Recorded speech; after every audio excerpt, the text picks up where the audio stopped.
ओम श्री परमात्मने नमः. ज्ञानदेवांचा आत्मसंवाद प्रकरण 2. सद्गुरु वंदन. सद्गुरु वंदन प्रकरणाचा उपोद्घात. ज्ञानदेवांनी आपल्या अमृतानुभव ग्रंथात सुमारे 800 ओव्यात आपला आत्मानुभव सांगितला आहे. त्यातील पहिल्या 64 ओव्यात त्यांनी शिवशक्तीचं स्वरूप, त्यांनी उत्पन्न केलेले जग, त्यांच्यामुळे निर्माण होणारा द्वैत भ्रम, द्वैत भासत असले तरी त्यांचे अंतिमतः असणारे एकत्व वर्णन करून त्यांना सामरस्य भावाने वंदन केले आहे. आपल्याला सामरस्य भावाने वंदन करणे कसे शक्य झाले ते सांगताना त्यांनी उपाय म्हणजे अहमभावाचा त्याग केला असल्याचेही सांगितले. अहमभावामुळेच जीव शिवापासून वेगळा पडतो.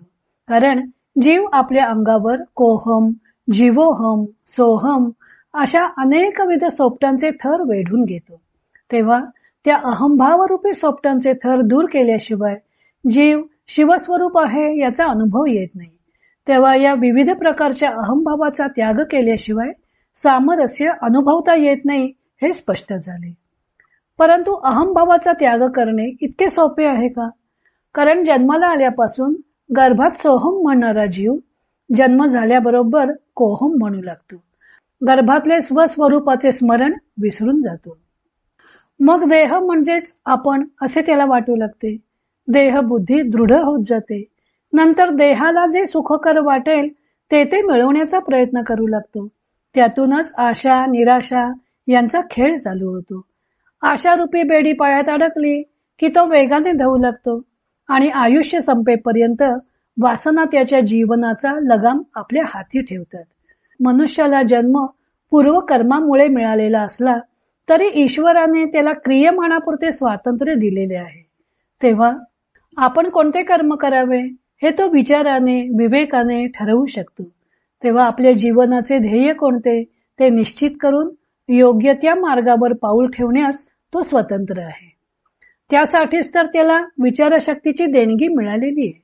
त्यामुळे आशा आकांक्षांनी भरलेल्या या जीवनात विषयोपभोग घेत असताना देखील अहंभावाचा त्याग करून सुनिश्चित पंथाने मार्गक्रमण करता येते.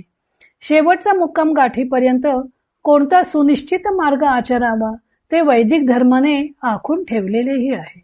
अर्थात या मार्गाने जात असताना वासनाने पाय मागे ओढणे व विचारशक्तीने त्यावर मात करणे हे युद्ध चालूच राहते व रात्रंदिन आम्हा युद्धाचा प्रसंग असे म्हणण्याची साधकावर वेळ येते.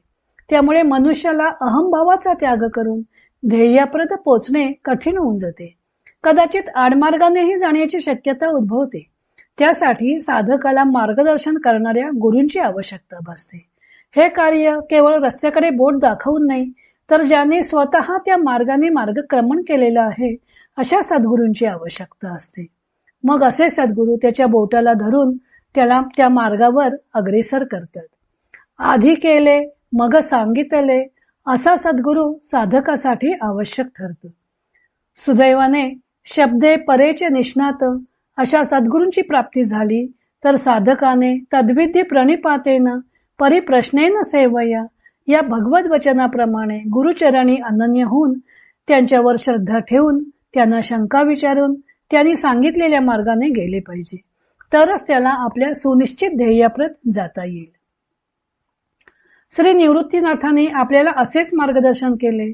आपण असेच त्यांचे बोट धरून हा मार्ग आक्रमिला व अहंभावाचा त्याग करून सामरस्य अनुभवले. हा ज्ञानदेवांचा अनुभव आहे. म्हणून सद्गुरू म्हणजे कोण, त्यांचा महिमा काय, ते साधकाच्या द्वैत बुद्धीचे निरसन कसे करतात हे सांगण्यासाठी ज्ञानदेवांनी सद्गुरु वंदन प्रकरणाला आरंभ केलेला आहे. ज्ञानदेवांनी सद्गुरु वंदन ज्ञानेश्वरीतही अनेक ठिकाणी केले आहे. अनेक ठिकाणी काव्यात्मक वर्णन केली आहेत. रूपकांचा आश्रय घेतलेला आहे.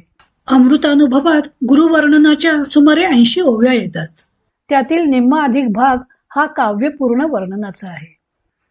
ज्ञानदेवांचे शब्द काव्य विलासाने युक्त आहेतच, पण ते शब्द म्हणजे केवळ कल्पना विलास नसून ते अपार आशयाने रसरसलेले आहेत. ज्ञानदेवांचे सद्गुरू निवृत्तीनाथ असले तरी त्यांना अभिप्रेत आहे ते सर्वस्पर्शी गुरुतत्व. ज्ञानेश्वरीत आचार्योपासन या ज्ञान लक्षणाचे त्यांनी विस्तृतपणे वर्णन केले आहे. परंतु तेथे गुरु शिष्य यांचे नाते चित्रित केले आहे आणि गुरुभक्तीचं विवरण केलं आहे.